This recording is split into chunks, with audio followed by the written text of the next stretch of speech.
Hi, if we have not met before, I am Pat Gage's AI clone.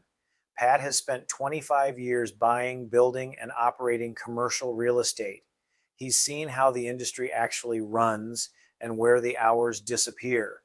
Now he helps brokers, investors, developers, and asset managers put AI to work. Custom agents and systems that automate manual workflows that eat up their days so they can cut overhead and move faster. The barrier to AI in real estate was never the tools. It's the lack of a disciplined process to use them. That's the gap Pat closes.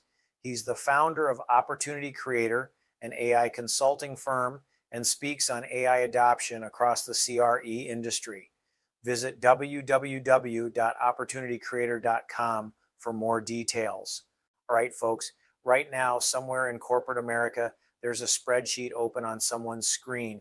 And on that spreadsheet is a line item that used to be a human being. It doesn't take breaks. It doesn't call in sick. It never asks for a raise. And this quarter, it costs a fraction of what that person did.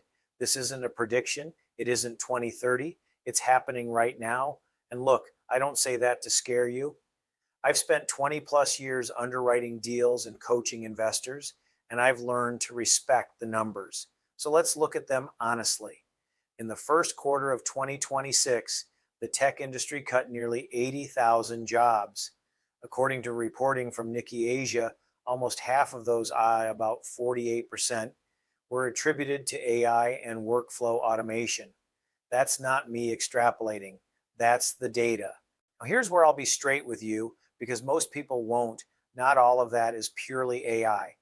Even the CEO of OpenAI admits some companies use AI as a convenient excuse for cuts they were going to make anyway. So the real number is messier than the headline. But messy or not, the direction is unmistakable. Let me name a couple of names. Shopify's CEO sent a memo to his whole company with a line that stopped me cold.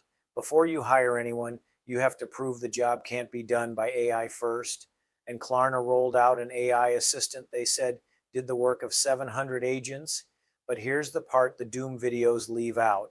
A year later, they walked it back and started rehiring humans because AI nailed the simple stuff and people were still better at the complex human stuff. That right there is the whole story in miniature. So who's actually exposed? Three groups nobody's warning enough. One, the pure coordinator. If your main job is moving information between two other people, scheduling, status updates, summaries, AI agents now do a lot of that, and they don't clock out. In our world, think the role that just shuffles paperwork between parties. Number two is the junior analyst. Every industry that built its pyramid on cheap junior labor doing research and first drafts is watching that bottom rung shrink. A first pass market memo that took a junior 3 days, AI now drafts in 90 seconds. 3 dozen, this is the one I really want you to hear, the one trick specialist. One skill, one platform, one narrow lane. AI comes for the narrow lane first. The people who thrive aren't the pure specialists anymore. They're the hybrids, a real craft, plus AI fluency, plus the taste and judgment to know what's actually good. Now, here's where I part ways with all the fear-mongering. Don't be one of the people left behind by this wave. As I always say, always be learning, always be growing in your life and in your career. I look at AI as one of the great opportunities of our lifetime, something that can genuinely change lives. And yes, there will be job loss. I'm not going to sugarcoat that, but that comes with every great advancement. The tractor, the spreadsheet, the internet, every one of them displaced jobs, and everyone created far bigger opportunities for the people who leaned in. And the data backs that up right now. At the very same time those tech jobs were cut, there were over 250,000 AI-related job openings sitting unfilled in the USE, many paying a serious premium because the work isn't disappearing. It's being reallocated to the people who can use these tools. There's a line going around that nails it. Don't worry about AI taking your job. Worry about someone who's great with AI taking it. If I'm you, here are 3 things I do this week. 1, audit every recurring task you do. Every email, report, research pull, first draft, summary. Write them down. Be honest about which ones a tool could already handle. 2, automate exactly one of them, not all of them. 1, get a win, build the muscle.